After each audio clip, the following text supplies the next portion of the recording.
Hello, my name is Dr. Ryan Anderson. I'm one of the co-founders of Telos U. I'm here today to teach you a little bit about one of our primary tools that we use here at Telos U.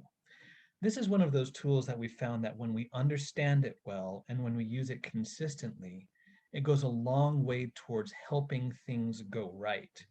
And also, when things go wrong, it's a big part of helping us know the right things to do to get things back on track. This is one of the key skills that we're going to want to help you become very confident in using during your time with us at Telos U. So the relationship continuum has to do with understanding both ourselves and other people and how that guides us towards helping things go right and solving other problems. You'll notice that the relationship continuum is divided into four segments. Two are green, one is yellow, one is red. And then underlying are two tools that are a part of everything that we do. So today I'm going to spend a lot of time talking about the green, yellow, and red portions, and just a little bit of time talking about the other pieces. And you'll notice that in each one of these portions, there are specific other skills that are mentioned that are useful in that portion. This webinar won't train on those skills. You'll receive training on that at another time. But this is a tool that I've found that when we are using it consistently and combining it with the processing approach, it does about 80% of the heavy lifting that we need to do here. It's important to recognize what the relationship continuum is talking about. The right thing to do in any given situation is largely determined by what state the other person is in and what state we are in. This is a matter of brain physiology. See, when you and I are relatively calm and collected, that front part of our brain here, our prefrontal cortex, that's the part that does thinking, reasoning, that can think long term, that can be creative, that can be flexible, that's active. And that's really the part of the brain that we want to have active when we're trying to make plans or solve problems, because that's the part of the brain that has the equipment that's good at that. But when we are under stress, when there's too much information in our funnel, when we have too much anxiety that's not been processed, that activity in our prefrontal cortex begins to really greatly diminish. And more energy moves towards the back part of the brain, back here in the brain stem, or the parts of the brain that sometimes are called the lizard brain, because that's the part of the brain that a lizard has as well. Now, that part of the brain is focused more on basic survival instincts, fight, flight, freeze, or fawn response, and isn't really good about thinking about the future, thinking about what we value. It's not good at being flexible. It's not good at solving problems. And so one thing to keep in mind is that when we're trying to solve problems, we do an awful lot better when the part of our brain that is good at solving problems is activated. And if we try to do those kinds of activities while someone is still in the back parts of their brains, that usually ends up not only not helping, but can make situations work in a much worse off manner. And so what we want to do is begin to think about what state is our brain in? Are we in a spot where that prefrontal cortex is able to be active? And if we are, that opens up certain options for us that are likely to be successful. But if we're not, then we really need to think about the different set of options that are available to us and what we need to try to do. So we talk about the funnel model, which kind of works because also John Gottman thinks about the idea of being flooded. When there's too much information in your system, too much emotion in your system that hasn't been processed yet, there is a physiological change. And these are the symptoms that go along with it. You'll notice that your heart rate begins to spike. There's adrenaline pumping through your system. And it can be harder to focus on the issue. It can be easier to get stuck in your worries about your own safety, whether it's physical or emotional. People begin to be much less responsive to the other person's thoughts, feelings. Our empathy tends to decrease. We tend to develop sort of tunnel vision and become myopic in the way we're approaching things. We get very rigid and black and white, all or nothing, either or thinking. Muscle tension builds up, and in general, our body is no longer in problem-solving mode. it is in combat mode. And this is a terrible position to be in when we're trying to solve problems and maintain relationships. And so when we recognize we're flooded, that lets us know that it's not time for us to try to talk things through, to reason, to rationalize, to negotiate. What it's time to do, it's time to get unflooded, because otherwise we're going to be stuck in these rigid emotions and thoughts. We're going to be working without our critical thinking involved, and our problem solving is going to be pretty terrible. So when we recognize that we are flooded or the other person is flooded, we have to change our priorities in the conversation. No longer are we trying to accomplish what has been our primary objective in the conversation. Rather, our only objective, until that objective is complete, is to get ourselves and the other person out of the flooded state. Because until then, anything we do is going to amplify the fight, flight, freeze, or fawn response from either one or both of us. So we change our priorities. We're not going to try to consequence or incentivize. We're not going to try to reason and rationalize and problem solve. We will only work on getting unflooded. So one of the things that we want you to do is to become very good at recognizing when either you or your child is flooded and identifying where they are in this relationship continuum, because that will help you know what's more likely to work. And from there, we can help you learn to match the right approaches to the right state that the person is in. And we want you to also become very, very good at knowing what it takes for you to get back into that state that we call the green state, the one with the prefrontal cortex active. Now, underlying each one of these is this idea of a telos way of being. This is the idea of seeing other people as people, having a heart at peace, being out of the box, being able to recognize that they are people just as much as we are, with hopes, dreams, strengths, and weaknesses, and that everything they're experiencing is just as human and just as real as us. And therefore, we approach that with almost a sense of reverence for it. And we make sure that in everything we're doing, we're striving to see that other person as a person. Now, when the other person is being hostile towards us in some way or another, we also practice what we call the Teflon demeanor. The idea behind Teflon is that nothing sticks to it. Stuff kind of hits up against it and then slides off. When people are feeling threatened or unsafe, they may lash out against us. And a big mistake that we can make is to take it personally and shift what we're doing into defending ourselves against those attacks. But when we can recognize right now, this is just a sign of them beginning to be flooded, beginning to be overwhelmed, and we can allow that to pass over us and to slide off of us, because it's not really the issue. It's just an artifact of them being overwhelmed and flooded. And if we can recognize that, then that helps. Another thing that's really important is when they are giving us a problem, or our perception is that they're giving us a problem, we need to recognize that they are having a problem. Otherwise, they wouldn't have a problem to give to us.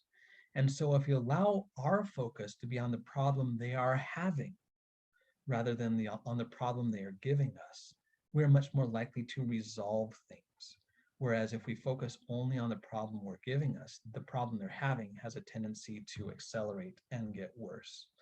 So we want to make sure that you guys become proficient in these other ideas. Just wanted to mention them here, but these are things to work on with your therapist throughout the process. But again, seeing them as a person, empathizing with the experience they're having, getting out of the box, having a heart at peace towards them, and learning not to take their emotional struggles personally.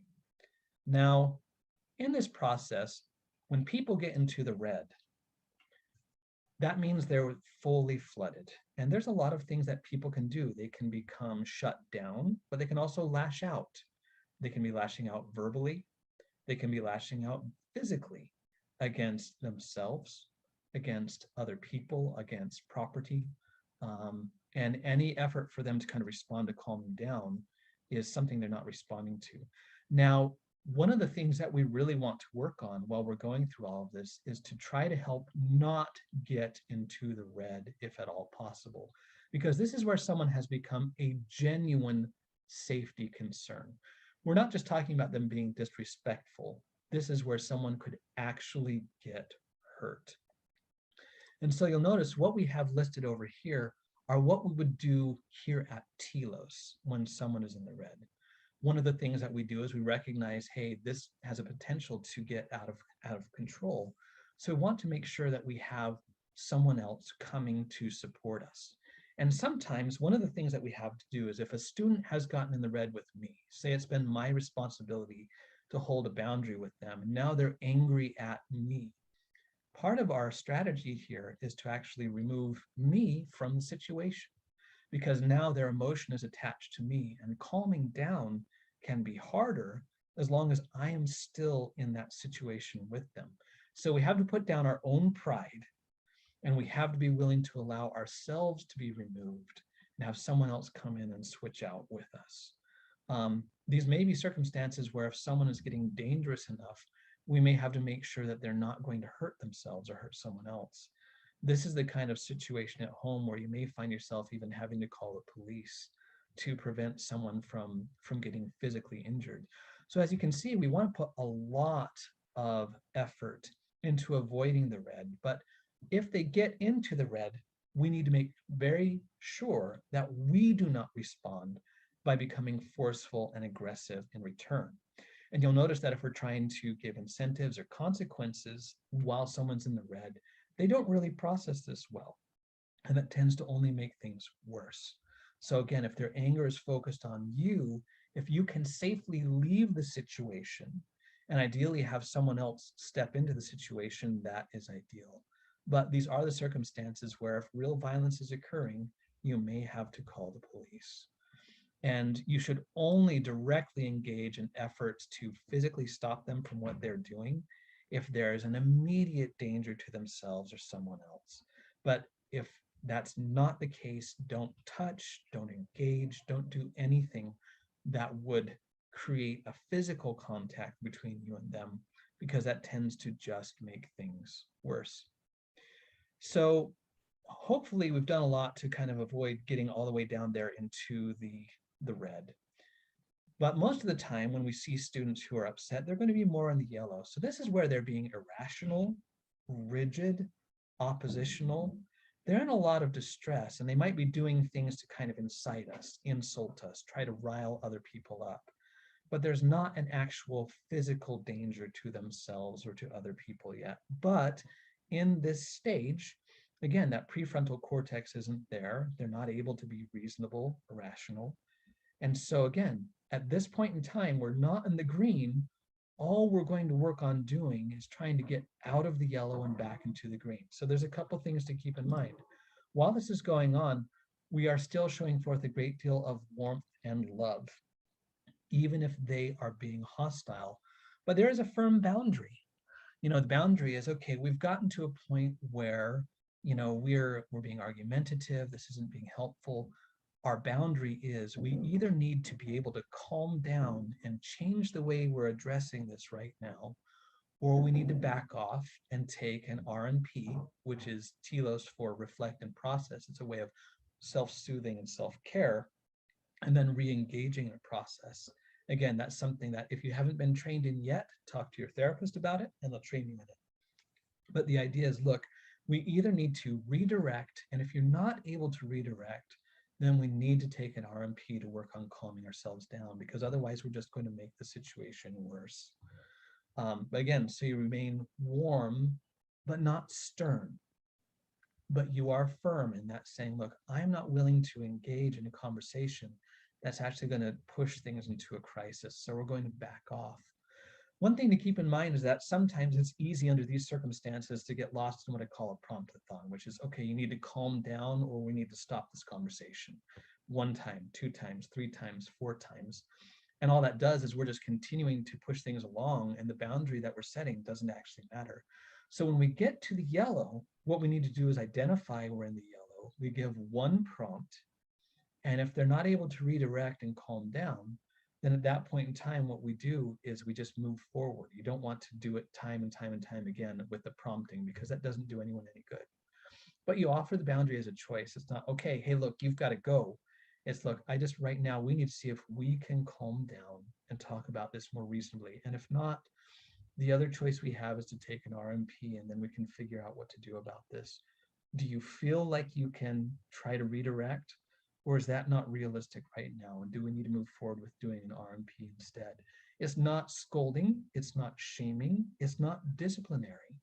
It's just recognizing the state that we're in and redirecting. So one thing to keep in mind is during this, we want to make sure that our body posture is remaining non-threatening, that it's not part of why we are escalating the situation. So one, keep your tones neutral. Don't get lectury, don't get stern, don't get harsh, and don't get loud. Don't get too close. Maintain some distance between you and them so they don't feel like you're getting inside their space. And rather than squaring up with them, consider turning your body at 45 degrees and even your head and looking at an angle. This may sound like a small thing, but from a hardwiring point of view, that feels less threatening. Keep in mind also that once they have calmed down, you do need to follow up. You need to revisit, reconnect. You need to talk about, hey, if now is not a good time for us to try to talk about this again, I don't want to just, let this go under the rug and get worse. I'd like to try to find some time within the next 24 hours where we can get back together and try to talk about this again. When would be a good time for you? And throughout this process, make sure that you're continuing to show forth love and compassion and not condemnation. Now, the supportive approach, this is for when they're still in the green. So they're still able to be reasonable, flexible, they're in mild distress. And what's going on is they are having some kind of problem, some kind of struggle with something. But that struggle is not with you. There's a very different tool we're going to use if their struggle is with you. But if their struggle was with something else, so maybe it's homework, maybe it's another relationship, maybe it's a stress they're experiencing, the tool that we recommend using is the consultant pattern. Now, that's not a tool we're going to train on in this particular webinar, but it's one that you should be able to get trained on in family days with your therapist, and also another webinar on the consultant pattern. We recommend that you get very, very good at it. We find it to be an excellent tool under a lot of circumstances. But it's important that while you're doing this, while you're trying to process and go through the consultant pattern with them and help them in problem solving, that you work on making sure that you're keeping your level of stimulus relatively low, so that your energy level, whether that's anxious energy, enthusiasm, or anything along those lines, is not what ends up filling their funnel and pushing them from the green to the yellow. So you need to be careful about that. So keep soft tones, non-threatening body language, and use a slow, gentle, persistent, friendly, problem-solving approach where you're showing faith in their ability to work together with you to find a good solution. But it should not feel like you're stepping in to take control away from them. And again, getting trained in the processing approach and the consultant pattern will help you learn to do that effectively. So the collaborative approach is when they're still in the green, but they're having some kind of conflict or gridlock with you. But they're still in a spot where they can be reasonable or flexible. So we have another tool that we recommend that you use at this point in time. It's called our talking stick. And that's very much focused on a win-win approach. And it very much is focused on you owning your part, your thoughts, your feelings, your actions, you exploring and validating theirs and making it safe to find out what's going to be a solution that feels respectful and workable for both sides. So this involves a lot of seeking to understand, a lot of reflecting and validating, looking for common goals, looking for common values, and working to synergize. Again, there's training in family days, training with your family therapist, and another webinar that you can train on the talking stick approach with. We recommend that you get very good and very comfortable with that as an approach. But again, what you want to focus on is the guiding principles. Rather than getting lost in the weeds about the details, ask what really matters to me in this situation, and where can I be flexible in matters of specific timing, specific style, in how we go about solving those particular problems. So again, the most important part of this is beginning to get very good at recognizing what do you look like when you're in the green? What do you look like when you're in the yellow? What do you look like when you're in the red? And can you begin to learn and model for your child what to do when you're not and how you get back in the green? But also getting very good at recognizing what does your child look like in the green, yellow, and the red, and matching up your attempted interventions with the state that they're in. And we found that when you get really good at doing this, you prevent a lot of problems and you get a lot more bang for your buck in your problem solving efforts.